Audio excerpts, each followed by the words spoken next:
1446 ہجری اور 2025 کا رمضان ہے، جمعہ ہے۔ اللہ تعالیٰ نے رمضان کے روزوں کو بھی فرض کیا اور روزوں کے ساتھ قیام رمضان کا بھی اللہ نے حکم دیا، اور اس کے ساتھ ساتھ اللہ تعالیٰ نے دو اور اہم کام ہیں جن کا رمضان میں ہمیں حکم دیا، جو ہم نے کثرت سے کرنے ہیں۔ ایک ہے صدقات و خیرات اور دوسرا ہے دعائیں۔ حضرت عائشہ رضی اللہ تعالی عنہا فرماتی ہیں کہ نبی صلی اللہ علیہ وسلم رمضان میں، حدیث کا مفہوم ہے، گویا سخاوت کے دریا بن جایا کرتے تھے، اور قرآن مجید میں اللہ نے جہاں روزوں کی آیات بیان کی وہیں دعاؤں کا بھی تذکرہ کیا۔ رمضان ہی سے متعلق آیات میں اللہ نے فرمایا وَإِذَا سَأَلَكَ عِبَادِي عَنِّي فَإِنِّي قَرِيبٌ، جب میرے بندے میرے بارے میں آپ سے پوچھیں تو آپ انہیں بتائیں کہ میں قریب ہوں۔ ہماری سوسائٹی میں آج دعاؤں کا اہتمام بھی ختم ہو گیا۔ صدقات و خیرات کا تو ہم نے ایسے بیڑا غرق کیا ہے، یا تو ہم کنجوس بن گئے یا دیتے نہیں ہیں، اور جب سخاوت جوش مارتی ہے تو ایسی جگہ دیتے ہیں جہاں دینے سے فائدہ نہیں ہے، بلکہ اس سے بھی بڑھ کر میں کہوں گا جہاں دینے سے نقصان ہے۔ کچھ نہیں سوچتے، کچھ نہیں دیکھتے کہ کیا کرنا ہے، کیسے کس جگہ خرچ کرنا ہے، جو آیا اٹھا کے پکڑا دیا، جس کو دیکھا، جہاں شور شرابہ زیادہ دیکھا بس پھینکنا ہی۔ اگر رقم ہے تو بھائی کنویں میں ڈال دو لے جا کے۔ بارہا ہمارے تجربے بھی ہیں، آپ کے بھی تجربے ہوں گے، یہ کسی کو فری میں کوئی چیز ملنا شروع ہو جائے، اس سے بڑی تباہ کرنے والی دنیا میں کوئی چیز نہیں ہے۔ کسی قوم کو تباہ کرنا ہو، فری میں کھانا کھلانا شروع کر دو اس کو۔ کسی شخص کو برباد کرنا ہو، فری میں کھانا کھلانا شروع کر دو اس کو۔ مستحق ہو تو ایک الگ بات ہے۔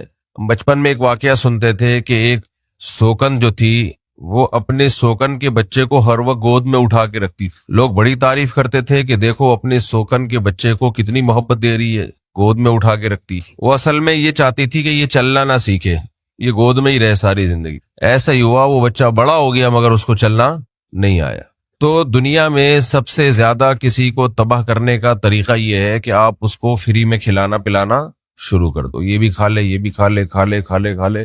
اس کے بعد محنت کر کے کھانا اس کو ایسے لگے گا جیسے زہر کا پیالہ پی رہا ہے، وہ محنت کر کے کھانا اس کو ایسا لگے گا۔ میں اکثر واقعہ سناتا ہوں ہمارے ایک ریلیٹیو کا، بہت بڑے ٹھیکیدار ہیں، اللہ نے بہت دیا ان کو۔ میں نے کہا بھائی آپ کیسے بزنس کی طرف آئے؟ کہہ رہے میرے باپ نے ایک دن، میرا باپ مجھے ڈانٹتا رہتا تھا، سمجھاتا تھا کہ کچھ کرتے کیوں نہیں ہو۔ کہہ رہے ہم کچھ بھی نہیں کرتے تھے، باپ کی کمائی پہ پل رہے تھے، کرنے کی ضرورت ہی نہیں تھی۔ ناشتہ ابا کے گھر میں مل جاتا ہے، دوپہر کا کھانا بھی ابا کے گھر میں مل جاتا ہے، رات کا کھانا بھی ابا کے گھر میں مل جاتا ہے، سونے کی جگہ بھی ہے، تو کیوں کرے گا بھائی پھر کچھ۔ کہہ رہے ایک دن جب بہت زیادہ ابا نے مجھے سمجھایا، میں باز نہیں آیا۔ مائیں نرمی کرنا شروع کر دیتی ہیں، مائیں اکثر ایسے موقع پہ بیٹوں کو فیور دینا شروع کر دیتی ہیں۔ کہہ رہے ابا نے میرے سامنے سے کھانے کی پلیٹ ہٹا لی، کھانا رکھا ہوا ہے اور کھانا ہٹا لیا، اور کہا کہ اب تو اپنے پیسوں سے کمائے گا تو کھائے گا ورنہ نہیں۔ بعض دفعہ نا ادب اور تمیز سے اللہ بہت نوازتے ہیں انسان کو۔ ایسی اولادیں بھی ہیں جو کہ ہمارے باپ نے ہمیں کھلایا نہیں، ہمارے منہ سے نوالا چھینا۔ اس لیے ایک جملہ آپ نے سنا ہوگا، با ادب با نصیب، بے ادب بے نصیب۔ یہ با ادب تھا، یہ اپنے باپ کے خلاف نہیں گیا۔ اس نے سوچا کہ آج تک جس نے کھلایا ہے وہ کون تھا؟ باپ۔ باپ نے جب برتن سامنے سے ہٹایا کہ اب خود کمائے گا تو کھائے گا ورنہ بھوکا رہے۔ کہہ رہے میرے باپ کا مجھ پر بہت بڑا احسان ہو گیا تھا، یہ گھر سے نکلے اب کیا کریں بھائی، بھوک ستا رہی ہے۔ تو وہی ہوا، چھوٹے موٹے کاروبار شروع کرتے کرتے اللہ نے آج کہاں سے کہاں پہنچا دیا۔ کہتے ہیں یہ وہ بندہ میرے سامنے کہہ رہا ہے یہ میرے باپ کا مجھ پر بہت بڑا احسان تھا۔ تربیت کے اسٹائل سب کے مختلف ہوتے ہیں، تو میں نہیں کہہ رہا آپ اپنے بچوں کے سامنے سے برتن ہٹا لیں، لیکن کسی کو اپاہج بنانا ہو، کسی کو برباد کرنا ہو، بیڑا غرق کرنا ہو، اسے فری پھوکٹ کے پیسے دینا شروع کر دو۔ میرا اس پر ایک تفصیلی بیان پہلے ہو چکا ہے کہ بعض مذہبی اسکالر، سب نہیں، بہت سو میں استغنا ہوتا ہے، وہ بھی اسی طرح خراب ہو جاتے ہیں۔ محنت کر کے پیسے میں بڑی ٹینشن ہے، نہیں ملتا تو ویسے ہی دم درود، تعویذ، گنڈے اور فری پاکٹ کی چیزیں، اس سے بہت پیسہ آنا شروع ہوتا ہے۔ جب ایک دفعہ آنا شروع ہو جائے تو محنت کر کے کھانا بہت مشکل لگتا ہے، کیونکہ عادت زیادہ کی پڑ چکی ہے اور محنت میں آرام سے ملتا ہے۔ تو اس لیے خوب یہ بات اچھی طرح سے سمجھیں، اگر آپ کو کسی سے دشمنی ہے یا آپ کسی کو اس کی نسلوں سمیت برباد کرنا چاہتے ہیں، وہ بھی برباد ہو، اس کی نسلیں بھی ہمیشہ کے لیے، کیونکہ بھیکاریوں کی نا نسلیں چلتی ہیں، یہ چیز جینز میں منتقل ہوتی ہے۔ ابا بھیک مانگتے تھے تو بچوں نے ابا کو دیکھا تو بچوں کی بھی یہی عادت۔ افریقہ کے جو غریب علاقوں میں گیا، چھوٹے چھوٹے بچوں کو بھیک مانگتے ہوئے، ہر بچہ بھیک، بڑا بھیک، سب، یعنی بعض علاقے ایسے تھے۔ میں نے کہا کہ یار اتنا کیا ہے؟ انہوں نے کہا ان کو عادت پڑ چکی ہے، عادت پڑ چکی ہے، یہ باپ دادے پردادوں سے بھیک مانگتے، کچھ لوگ، سب نہیں، تو وہاں تو لوگ جانتے ہیں نا ان کو، کہ ان کو عادت پڑ چکی ہے، باپ دادے پردادے سب کیا تھے؟ بھیکاری۔ تو میں نے ان سے کہا، جو مسلمان تاجر تھے، بھائی ان کو ایک ہی دفعہ میں اتنا دے دو کہ یہ اپنے پاؤں پہ کھڑے ہو جائیں، یا ان کو کوئی کاروبار کرا کے دے دو۔ کہتے ہیں بہت دفعہ ہم نے تجربہ کیا ہے، ان کو کوئی دکان کھول کے دے دی، کوئی ریڑھی خرید کے دے دی، یہ ریڑھی بیچیں گے اور جو پیسہ آئے گا سب اڑا دیں گے، اگلے دن پھر بھیک مانگ رہے ہوں گے۔ کہہ رہے ہم نے یہ بھی کیا کہ بھائی ان کو 6 مہینے کی ایڈوانس تنخواہ دے دو یا اکٹھے زیادہ پیسے دے دو، کچھ کر لیں، تو وہ 4-5 دنوں میں عیاشی میں، شراب کباب میں اڑا دیتے ہیں، 5ویں دن سے پھر بھیک۔ یہ مشاہدے پر مبنی واقعات سنا رہا ہوں میں، ہوائی باتیں بولو نہیں، یہ جو مشاہدہ ہے نا وہ بتا رہا ہوں آپ کے سامنے۔ تو اور ایک کی گواہی نہیں تھی، بہت لوگوں نے یہ بات بتائی ہمیں وہاں کہ بھائی ان میں بعض لوگوں کو نسلوں سے عادت پڑ گئی ہے، کہیں دادا پردادے ان کے مانگتے تھے تو بس گئے۔ کہہ رہے ہیں 20 کوششیں کر چکے ہیں، بھائی ہم تمہیں بزنس میں پارٹنر بنا کے، پارٹنرشپ پہ بزنس کر لو، یہ کر لو، وہ کر لو، جو مرضی کر لو، اس کی گوٹ، اس کی سوئی ایک ہی جگہ آ کے اٹک گئی ہے کہ جیسے ہی پیسہ آئے عیاشی میں اڑاؤ اور دوبارہ ہاتھ۔ تو دنیا میں کسی قوم کو تباہ کرنا ہو، بھیک پہ لگا دو۔ دنیا میں کسی شخص کو تباہ کرنا ہو نا، آپ کو کسی سے دشمنی ہے، آپ چاہتے ہو کہ برباد کر دوں میں اس کو، تو کسی طریقے سے اس کو مانگنے کے عادت میں ڈال دو آپ اس کو، بس پھر آپ کو ضرورت ہی نہیں رہے گی، وہ قوم کبھی نہیں کھڑی ہو سکے گی، وہ شخص کبھی اپنے پاؤں پہ کھڑا نہیں ہو سکے گا۔ ایک نظم ہے بڑی زبردست، مجھے چلنا سکھانے کو سہارا چھین لیتا ہے۔ بعض دفعہ اللہ تعالیٰ کسی کا ہاتھ تھامتے ہیں نا، کسی کو ترقی دینا چاہتے ہیں تو اس سے سہارا چھین لیتے ہیں، بیساکھی چھین لیتے ہیں اس سے۔ وہ یہ سمجھتا ہے میرے ساتھ ظلم ہو گیا، میرے اللہ نے مجھ سے بیساکیاں چھین لی، میرے اللہ نے مجھے چلنے کے لیے ایک سہارا تھا وہ چھین لیا۔ بھائی تیرے اللہ نے تجھ سے یہ اس لیے چھینا ہے تاکہ تو اپنے پاؤں پہ چلنے کی کوشش کر۔ بہت لوگ حالات خراب ہونے سے ٹھیک ہوتے ہیں، بہت لوگ حالات صحیح ہونے سے خراب ہو جاتے ہیں۔ تو آج ایک بہت بڑا المیہ یہ ہے کہ زکوٰۃ رمضان میں نکالتے تو ہیں، نکالنی کہاں ہے، دینی کہاں ہے، اس کے کوئی SOPs نہیں ہے، کوئی آداب نہیں ہے، اس کے بھیگ رہے ہوتے ہیں بس۔ قرآن کیا کہتا ہے؟ للفقراء المہاجرین انما الصدقات للفقراء والمساکین والعاملین علیہا والمؤلفۃ قلوبہم وفی الرقاب والغارمین وفی سبیل اللہ وابن السبیل۔ غریبوں کا حق ہے بھائی، مسکینوں کا حق ہے۔ پہلے زمانے میں جو زکوٰۃ وصول کرنے کے لیے حکومت کے نمائندے ہوتے تھے ان کو بھی اجازت تھی کہ اسی میں زکوٰۃ کے پیسوں میں سے تنخواہ دی جا سکتی تھی، لیکن اب نہیں ہے، یہ اس میں ڈیٹیل ہے لمبی۔ وفی الرقاب، غلامی کو سے آزاد کروانے میں، کسی غریب، پہلے زمانے میں غلام ہوتے تھے، وہ مولا سے ایگریمنٹ کرتے تھے ہم اتنے پیسے دیں گے تو ہم آزاد ہیں، مولا نے کہا ٹھیک ہے تو اس کی مدد کریں آپ۔ آج وہ غلام نہیں ہے، لیکن بہت سے لوگ قرضوں میں جکڑے ہوئے ہیں جن کو ان کے مالک نے غلام بنایا ہوا ہے۔ آپ اس نیت سے ان کا قرضہ ادا کریں ان کی اجازت سے کہ تاکہ یہ اس غلامی سے نکلے، لیکن اس میں بھی وہی ہے، جس کی ذہن ہی غلامانہ ذہنیت بن چکی ہو وہ کبھی بھی نہیں نکلے گا۔ اس میں تحقیق کرنی چاہیے، آپ اس کا قرضہ ادا کریں گے تاکہ یہ اپنے سیٹھ کی غلامی سے نکلے جس کے قرضوں میں دبا ہوا ہے، تو وہ فوراً کسی دوسرے سیٹھ سے اس سے ڈبل قرضہ لے لے گا۔ اگر پتہ چل جائے بھائی اس کی یہ عادت ہے تو پھر ایسے شخص کو غلام رہنے دینا ہی بہتر ہے۔ کچھ لوگوں کو اللہ نے پیدا ہی غلامی کے لیے کیا ہے۔ تو زکوٰۃ کے اپنے فضائل ہیں، صدقات و خیرات کے اپنے فضائل ہیں۔ نبی صلی اللہ علیہ وسلم رمضان میں سخاوت کا دریا بن جایا کرتے تھے، بہت سخاوت، بہت سخاوت۔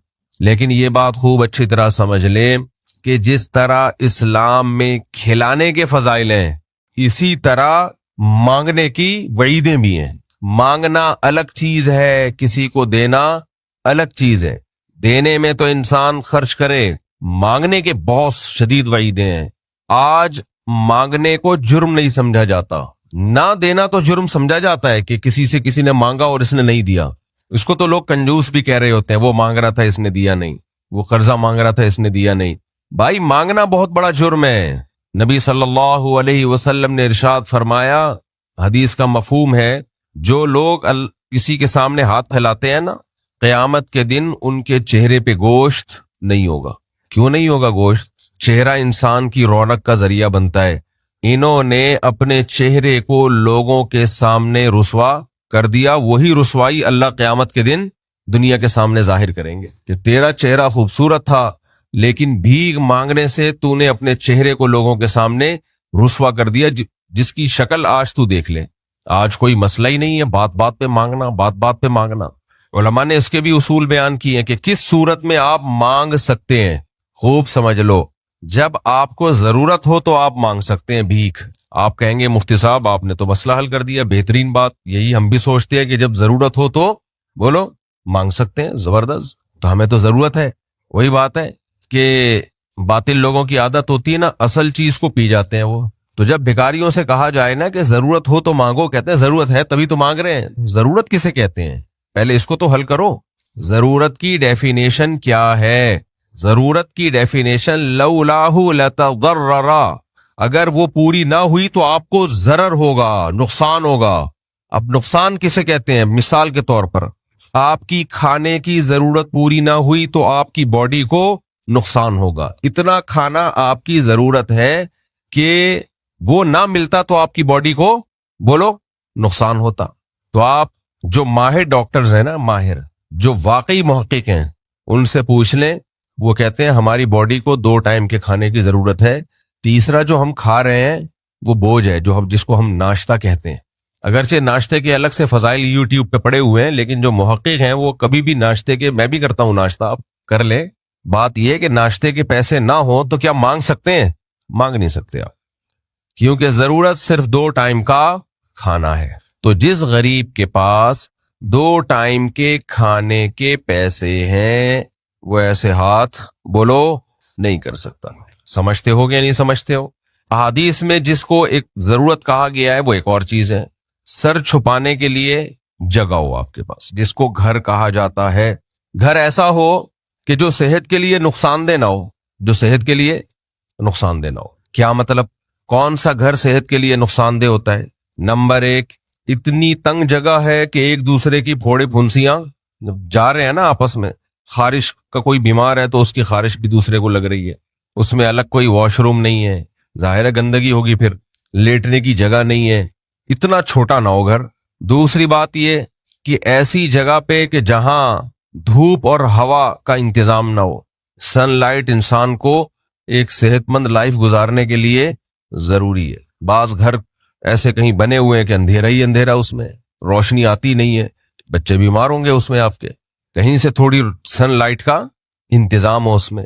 تیسری بات یہ کہ ہوا گزرتی ہو، ایسی جگہ بنا دیا گرمیوں میں تندور بنا ہوا ہے وہ، اور ہوا کی وینٹیلیشن کا کوئی انتظام ہے ہی نہیں۔ یہ 3 چیزیں جس گھر میں پائی جائیں کہ بھئی ہوا، صاف ہوا گزر سکتی ہو، پھر سن لائٹ کا دھوپ کچھ نہ کچھ روشنی اس میں آتی ہو، اور کچھ کشادگی ہو اس میں کہ آرام سے پاؤں پھیلا کے سو سکیں، واش روم الگ ہو، کچن الگ ہو، تو یہ گھر کی بیسک ضرورت ہے۔ چاہے یہ کرائے پہ ہو، اپنا ہونا اس میں ضروری نہیں ہے۔ رات کو جب آپ سوتے ہو تو مچھر سے بچنے کا انتظام ہو، کیونکہ اس کے بغیر سو نہیں سکتا۔ مچھر تو دن میں سو جاتے ہیں، رات میں ان کی ڈیوٹی ہوتی ہے، تو اگر وہ ہم کمرے میں ہوں گے، وہ ہمارے کمرے میں، تو بھائی تو دن میں سو گیا ہے، اب ہمیں تو سونے دے، تو ہمیں سونے پھر نہیں دیتا۔ جب سوئیں گے نہیں تو دماغ خراب ہوگا انسان کا۔ تو یہ وہ بیسک ضرورت ہے کہ اگر کسی کے پاس اس لیول کا کرائے کا بھی گھر موجود نہیں ہے تو اس کا مطلب گھر کی ضرورت اس کی پوری نہیں ہو رہی ہے۔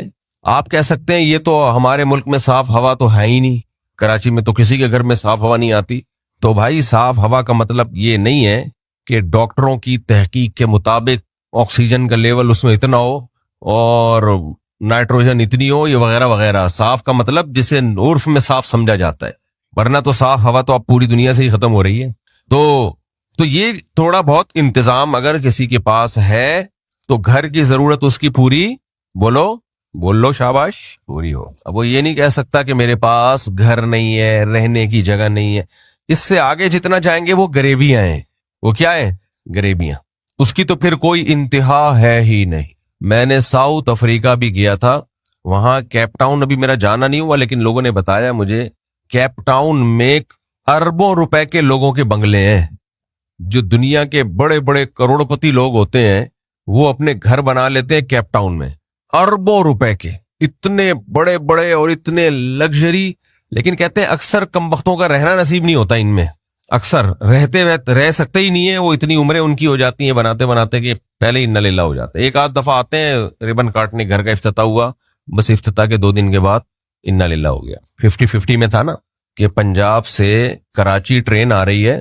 پہلے زمانے میں ٹرینیں بہت لیٹ ہوا کرتی تھی, ویسے تو اب بھی ہوتی ہیں لیکن پہلے بہت زیادہ ہوتی تھی. تو اس میں یہ دکھایا گیا تھا کہ اسکول کے بچے لاہور سے ٹرین میں بیٹھے چھٹیاں گزارنے آ رہے ہیں کراچی, گرمیوں کی چھٹیاں. تو جب کراچی پہنچے ہیں نا تو بچے بڑے ہو چکے تھے, سمجھ رہے ہیں, بچے بڑے ہو چکے تھے اور ان کی پینٹیں چڑیاں بن چکی تھیں. اور ایک جوان آدمی بھی بیٹھا تھا لاہور میں ٹرین میں, جب وہ کراچی پہنچا تو وہ بوڑھا ہو چکا تھا. تو اس نے کھڑکی سے ہاتھ باہر نکالا, بیٹا کراچی آ گیا ہے؟ انہوں نے کہا آ گیا ہے, یہ کہا اور اس کا انتقال ہو گیا. یعنی وہ اپنی زندگی کے ایام پورے کر چکا تھا. تو یہ کامیڈی ہوتی تھی پہلے, ابھی تو چھچور پنے کے بغیر, بےہودگی کے بغیر کچھ ہوتا نہیں ہے. تو ایک لیسن بھی تھا حکومت کو کہ تھوڑا سا فاس کر لو ان کو, کم از کم اتنا تو نہ ہو نا کہ بچے بوڑھے ہو جائیں. ایک جگہ دکھایا کہ جی وہ فائر بریگیڈ والوں کو فون کیا گیا کہ آگ لگ گئی ہے. غریبوں کے علاقے سے فون آیا فائر بریگیڈ والوں کے پاس کہ آگ لگ گئی ہے. فوراً گاڑی پہنچی تو سارے غریب دھوتی پہن کے بالٹیاں لے کے بیٹھے ہوئے ہیں کہ یار بہت دنوں سے ہمارے علاقے میں پانی نہیں آیا, قحط سے مر رہے تھے. ہم نے کہا یہی ایک طریقہ رہ گیا ہے, بسم اللہ کرو پانی بھرو اس میں. وہ پانی لے کر آئے نا, تو یہ بہترین طریقہ ہے. آپ کے علاقے میں پانی اگر نہیں آ رہا نا, 4-6 مہینے ہو گئے, تو فائر بریگیڈ کو فون کریں اور بالٹیاں لے کے بیٹھ جائیں آپ. تو آپ کی بیسک ضرورت گھر کی اس سے پوری ہو جائے گی, سمجھتے ہو. اس کے علاوہ جو کچھ آپ کو گھر مل رہا ہے وہ کیا ہے؟ غریبی. تیسری چیز جو ہماری بیسک بنیادی ضرورت ہے, جسم کو ڈھانپنا. جسم کو ڈھانپنے میں علماء کا شاید تقریباً میرا خیال ہے اتفاق ہے اس میں کہ 3 جوڑے, یہ بھی غریبی کے ساتھ ہماری ضرورت ہے. یعنی اس میں اس کا بھی خیال کیا گیا ہے کہ 2 بھی ویسے تو بہت ہیں, ایک پہنو اور ایک کو دھو. بڑے بڑے ائمہ, مجتہدین, فقہا, محدثین ایسے گزرے ہیں جنہوں نے کئی سال ایک جوڑے میں گزارا کیا ہے, ایک جوڑے میں. شاید امام احمد ابن حنبل رحمہ اللہ تعالی, کچھ واقعات پڑھے ہوئے بہت ٹائم گزر جاتا ہے تو میں نام لینے میں تھوڑا کنفیوز ہوتا ہوں. شاید ان کا ہے کہ کئی سال ایک جوڑے میں ہی انہوں نے گزارے ہیں. اسے دھوتے کیسے تھے؟ جہاں نہانے کی جگہ ہے نا وہاں جاتے تھے, وہیں بیٹھ کے اس کو دھویا, نچوڑا اور خشک ہونے کا انتظار کیا اور پھر وہی پہن کے باہر آ گئے. یا گیلے ہی پہن لیے, بعد میں خشک ہو جائیں گے. ایسے بہت لوگ گزرے ماضی میں, لیکن خوددار ایسے تھے کہ اپنی ضرورت کسی کے سامنے ظاہر نہیں کرتے تھے. تو یہ بہت اعلیٰ درجے کا تقوی ہے. ہم اس کو 3 سے ضرب دے دیتے ہیں کہ ایک کے بجائے کتنے جوڑے ہوں؟ 3 جوڑے. تو اگر 3 جوڑوں سے زائد آپ کے پاس ہیں تو یہ کیا ہے؟ غریبی کا لفظ یاد کر لیں, غریبی. بھائی غریبی میں اس لیے کہہ رہا ہوں کہ آپ ہوٹل میں کھانا کھاتے ہیں, جتنے پیسے ہوتے ہیں اس کی پلیٹ آپ کو, اس کی بریانی آپ کو مل جاتی ہے. اس کے بعد غریبیاں چل رہی ہوتی ہیں, لے آ یار تھوڑی روٹی بچ گئی ہے, تھوڑا سا سالن ڈال کے لے آ, اس میں روٹی بچ گئی ہے تھوڑی سی, یار اب تیرے پرانے تعلقات ہیں, ایک نہاری کی غریبی اور لے آ یار, تھوڑا سا اس میں ڈال دے یار. تو ایک غریبی پہ تو وہ منہ نہیں بناتا کہ چلو بھائی ٹھیک ہے. دوسری غریبی پہ تھوڑا سا منہ بنائے گا, تیسری پہ اس کو غصہ آئے گا. اور جو کنجوس لوگ ہوتے ہیں وہ غریبیاں پہلے منگوانا شروع کر دیتے ہیں اور اصل پلیٹ منگوائے بغیر چلے جاتے ہیں, سمجھ رہے. جیسے ایک آدمی ہوٹل میں گیا نا اور پوچھنے لگا بھائی کیا کیا ہے کھانے میں, اس نے کہا یہ ہے, فلانا ہے, دال ہے, فلانا ہے, ڈمکانا ہے, وغیرہ ہے وغیرہ. اس نے کہا روٹی, کہہ روٹی فری ہے, اور رائتا, کہتے رائتا بھی فری. کہہ رہا ایسا کر 10 روٹیاں 6 رائتے لے آ, خالی 10 روٹیاں اور 6 رائتے لے آ. تو غریبی کا لفظ خوب کراچی میں بہت چلتا ہے. اب یہ لفظ نکلا کہاں سے, اس میں ماہرین کا اختلاف ہے. بعض ماہرین یہ بولتے ہیں یہ غریبی سے نکلا, غریبی, کہ بھائی میں غریب آدمی ہوں تو اب غریبی میں مجھے کچھ ایک پلیٹ کے پیسے تو میں نے دے دیے لیکن پیٹ میرا بھرا نہیں ہے تو غریبی میں تھوڑا خیال کر اور تھوڑی سی اور لا دے سالن. واللہ عالم کیا یہ غریبی سے نکلا ہے یا کس سے نکلا ہے, واللہ عالم. لیکن بہرحال اب جس معنی میں استعمال ہو رہا ہے وہ بڑا زبردست معنی ہے, اس سے ہمارے بہت سارے مسائل حل ہوئے. بات سمجھانے میں اس سے آسانی ہوتی ہے. غریبی پہ انسان کو ٹینشن نہیں ہونی چاہیے. آپ کا بیسک حق ہی نہیں ملا پھر ٹینشن بنتی ہے. کاؤنٹر پہ پیسے آپ نے دے دیے, پلیٹ ہی نہیں آ رہی کھانے کی, تو ٹینشن بنتی ہے بھائی, جھگڑا بھی بنتا ہے. تو اللہ نے جو ہم سے روزی کا وعدہ کیا ہے اس میں 2 ٹائم کا کھانا, 2 یا 3 جوڑے ہو گئے, اور ایک سر چھپانے کے لیے ایک ایسی جگہ ہو ہمارے پاس جہاں ہم اپنی عزت کو محفوظ کر سکیں, جہاں ہم بیماریوں سے بچ سکیں. ایسی جگہ ہو ہمارے پاس, چاہے وہ کرائے پہ ہی کیوں نہ ہو. اس کا ہاں پھر چوتھی چیز ہے بیماری. حدیث میں اس کا بھی تذکرہ ہے, یہ میں اپنی طرف سے کوئی بات نہیں کر رہا, یہ سب حدیثوں سے ثابت ہیں یہ باتیں. چوتھی چیز یہ ہے کہ جسم کسی بڑی بیماری سے محفوظ ہو. بعض دفعہ یہ تینوں چیزیں ہوتی ہیں لیکن کوئی بیماری ایسی لگ گئی کہ اس کا علاج ضروری ہے اور اس کے علاج کے آپ کے پاس پیسے نہیں, اور بیماری بھی آپ کو ٹینشن دے رہی ہے, تو بھی ٹھیک ہے, یہ بھی آپ کی بیسک ضرورت ہے. تو ان 4 ضرورتوں کے لیے آپ کے لیے پیسے مانگنا جائز ہے اگر یہ آپ کی بنیادی ضرورت پوری نہیں ہو رہی. اس کی آواز کو کس نے چھیڑا ہے بھائی, اس کو تھوڑا سا تیز کر دیں. یہ 4 آپ کی بیسک ضرورت ہے. لہذا اگر کسی کے پاس 2 ٹائم کا کھانا نہیں ہے, اور نہ ہونے کا مطلب کیا ہے, یہ بھی بہت اہم پوائنٹ کی بات ہے. یہ سب باتیں حضرات فقہائے کرام پہلے کلیئر کر چکے ہیں. بار بار ہم کہتے ہیں دین فقہا سے سیکھو, اور لوگ کہتے ہیں کہ یہ فقہ کے چکر میں, فقہا کے چکر میں انہوں نے قرآن و حدیث کو چھوڑ دیا ہے. نا نا نا نا, یہ بہت غلط جملہ ہے. فقہا کے چکر میں نہیں پڑھو گے تو قرآن و حدیث کی تشریح غیر فقہا سے لینی پڑے گی آپ کو, جو آپ کو اپنی مرضی کی تشریح دیں گے اور تھوپ دیں گے, گمراہ کریں گے آپ کو. اس لیے اپنے آپ کو پابند کرنا پڑے گا کہ ماضی میں جو اسلامی قانون کو جاننے والے ماہرین تھے انہوں نے کیا کہا ہے اس کے بارے میں. تو اب کیا ہے کہ 2 ٹائم کا کھانا اگر کسی کے پاس ہے تو کھانے کے لیے وہ پیسے نہیں مانگ سکتا. سمجھ میں آ رہی ہے بات؟ اس میں ایک اور چیز ایڈ کر لیں, 2 ٹائم کا کھانا ہونے کا مطلب کیا ہے, یہ بھی بہت اہم بات ہے. حضرات فقہائے کرام جو اسلامی قانون کو جانتے تھے وہ لکھتے ہیں کہ ہونے کا مطلب یہ نہیں ہے کہ واقعی میں ہو. اسے اصطلاح میں کہتے ہیں خواہ حکمن موجود ہو یا بالقوہ موجود ہو, بالقوہ موجود ہو یا حقیقتاً موجود ہو. کیا مطلب اس کا کہ کچھ بھی نہیں ہے لیکن آپ کے دونوں ہاتھ دونوں پاؤں سلامت ہیں, آپ کما سکتے ہو 2 ٹائم کا کھانا. تو اس کو بھی شریعت یہی مانتی ہے کہ گویا موجود ہے. ایک مزدور صبح اٹھا, آج کچھ بھی نہیں ہے اس کے گھر میں لیکن کلہاڑی موجود ہے, گیتی موجود ہے, سمجھ رہے, مزدوری کے آلات موجود ہیں, وہ ہنر موجود ہے جس سے وہ پیسہ کما سکتا ہے. اس کو بھی بھیک مانگنے کی اجازت بولو نہیں, کیونکہ بھائی تیرے پاس یہ طاقت ہے کہ تو کچھ کر کے 2 ٹائم کا کھانا آج کا کما سکتا ہے, دہاڑی لگا سکتا ہے. آج تو باہر نکل, تو تلاش کر. آپ کہہ سکتے ہیں مزدور تو یہ کام کر سکتا ہے, ہم تو مزدور نہیں ہیں, ہم تو کراچی کے پیدائشی ہیں, ہم سے تو گڑھا کھودا نہیں جائے گا. ہم جب صبح اٹھے اور دیکھا کچن خالی, بیوی بچوں کے پاس کوئی دال روٹی کا انتظام نہیں ہے, تو ہم کیسے کمائیں, ہم کیا کریں؟ بہترین بات بتاؤں, ٹماٹر, یہ لفظ گریبی کے ساتھ ٹماٹر بھی یاد رکھو, ٹماٹر بیچو. گریبی کے ساتھ یہ دوسرا لفظ یاد رکھ لو کہ جس کو کچھ بھی نہیں آتا وہ کیا کرے, ٹماٹر بیچے. آپ اپنے تعلقات استعمال کرو, ادھار پہ ٹماٹر خریدو, ریڑی لگاؤ, بیچو, انشاءاللہ 2 ٹائم کھانے کا انتظام ہو جائے گا. نہیں ہوا تو مانگ لو. کیا کر لو بھائی, بچے بھوکے ہیں, میں نے ٹماٹر بیچنے کی کوشش کی تھی لیکن کھانے کا انتظام ہوا نہیں, پھر مانگ سکتے ہو آپ. لیکن ایسے غریب مارکیٹ میں کیا چل رہے ہیں, شارٹ چل رہے. آپ کہہ سکتے ہو مفتی صاحب اپنی طرف سے آج پتہ نہیں کیا آپ لے کے بیٹھ گئے یار, وہ شادیاں ہی اچھی لگ رہی تھی آپ کے اوپر, شادیوں والی بات ہے, یہ کیا آپ نے اتنا سخت ٹاپک چھیڑ دیا. اپنی طرف سے کچھ بھی نہیں ہے. نبی صلی اللہ علیہ وسلم کے پاس ایک صحابی آئے تھے مانگنے کے لیے, کتنی مشہور حدیث ہے, سب بیٹھے ہوئے اصحاب رسول, سوال کیا, فاقے چل رہے ہیں, ان کے تو سچی مچی کے فاقے چل رہے تھے, کچھ بھی نہیں تھا گھر میں. ہمارے تو گھر میں فریج پڑا ہوا ہوگا, بیڈ پڑے ہوئے ہوں گے, پلیٹیں, ڈنر سیٹ اور صوفے, پتہ نہیں کیا کیا. اس کو اٹھا کے بیچو بھائی, بیچو پہلے اس کو.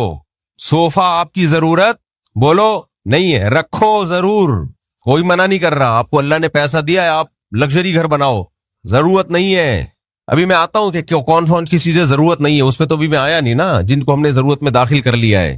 ابھی تو آپ کو روزہ اور زیادہ لگے گا. جب آپ یہاں سے جائیں گے تو آپ آتے ہوئے جتنا روزہ لگ رہا تھا, جاتے ہوئے وہ روزہ ڈبل ہو جائے گا آپ کا. طبیعت سے روزہ لگانا ہے آج میں نے. تو کیا کہہ رہا تھا یار, ایک تو یہ ادھر تو نہیں, ضرورت صوفے کی تو بات بعد میں آئی نا.